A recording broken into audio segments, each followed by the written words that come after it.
అసలు ఏంటి మామ ఈ పెంగ్విన్ మొన్నటి నుంచి ఇన్స్టాగ్రామ్లో ఒకటే ట్రెండ్ అవుతుంది. ఇదేంటని మీరు కూడా తెలుసుకోవాలనుకుంటున్నారా? రండి ఒకసారి చూసేద్దాం దీని సంగతి ఏంటో. మొన్నటి నుంచి ఇన్స్టాగ్రామ్ ఓపెన్ చేస్తే చాలు దీని గురించే రీల్స్ వస్తూనే ఉన్నాయి. ఒకటి తర్వాత ఒకటి, ఒకటి తర్వాత ఒకటి రీల్స్ తిప్పుతుంటే మొత్తం దీని ఫీడే. ఈ వీడియో ఎప్పుడు రా అని చూస్తే 15 ఏళ్ల క్రితం ఉంది మామ. దాని వీడియోకి వచ్చేసి 8 మిలియన్ వ్యూస్ వచ్చేసి ఉన్నాయి. ఇది ఇక కామెంట్లు తెరిస్తే చూడండి మన వాళ్ళు కామెంట్లు ఏమన్నా ఉన్నాయో. 10 రీల్స్ ఇన్ ఏ రో అంట. ఇన్స్టాగ్రామ్ నుంచే వచ్చినాడు వీడు కూడా. Bro is viral after 15 years అంట. ఇంకోటి చూడండి, I don't know that penguin, I never met him but after seeing him in this video I will remember this penguin rest of my life. బాగా connect అయ్యాడు దానికి. Even if we caught him and brought him back to the colony he would immediately turn back and head to the mountains. బా ఏం చెప్పాడ్రా. For some reason I always come back to the video every once in a while. వీడు కూడా బాగా connect అయ్యాడు.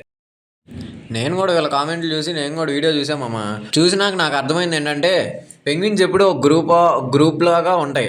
ఎక్కడికి వెళ్ళినా ఒక గ్రూప్గానే చేస్తాయి. ఏ పని చేసినా గ్రూప్గానే చేస్తాయి. అయితే ఈ ఒక్కటి మాత్రం ఇటు వేరే వైపు వెళ్ళిపోయింది, ఒకటి మాత్రం సెంటర్లో ఉంటుంది. అయితే ఈ పెంగ్విన్ వచ్చేసి 70 కిలోమీటర్ల అవతల ఉన్న మౌంటైన్స్ దగ్గరికి వెళ్తూ ఉంటుంది. అది ఎక్కడికి వెళ్తుందో దానికి కూడా తెలియదు. అయితే ఈ మొత్తాన్ని ఒక డాక్యుమెంటరీ తీశాడు ఒక ఫేమస్ ఫిల్మ్ మేకర్. ఆయన పేరు వచ్చేసి వెరర్ హెర్జాగ్.